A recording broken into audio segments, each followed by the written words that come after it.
name is Steve Philbrick. I grew up here in the town of Bourne, 1971, graduate, Bourne High School. So they've been asked to give me a little history of the building here and my participation as a part of this building. I attended school here when this was the Bourne Grammar School, soon after to be named the Stoll School, after Frances Stoll, who was a school nurse. I remember the building quite well as it was back then, with all of the classrooms around the gymnasium in the middle here. I had 3rd and 4th grade, which would be over right near where the desk is on the entrance there. Fred Cummings was our principal, and my 3rd grade teacher was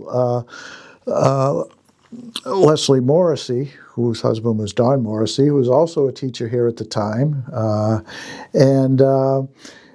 It was a very interesting place to be in school.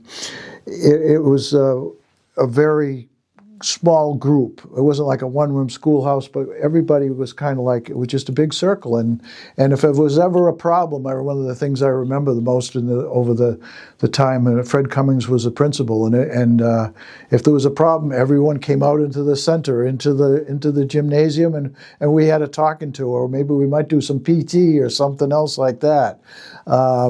Some other memories here is maybe a little more somber, but I remember my grandfather, who was a deputy chief on the fire department back then, died, and I was in Leslie's room right over here when the funeral procession went by from the Methodist church down to the cemetery, because back in those days, kids weren't allowed to go to funerals.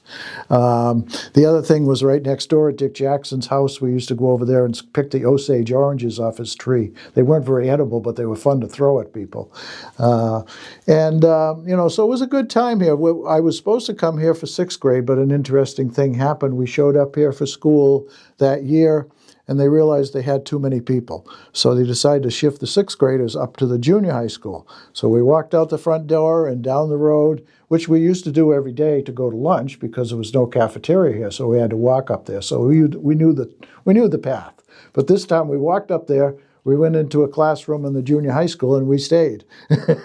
And that was my end of my schooling here. But, I always remember those things about being in the classroom here and coming here from the Peebles School to this school for a couple of years. And then, like I said, a lot of the people here moved on to other positions in the school department, like Don Morrissey and Leslie and Fred Cummings, who was the principal here, was a classmate of my mother's at the University of New Hampshire. So there was another connection.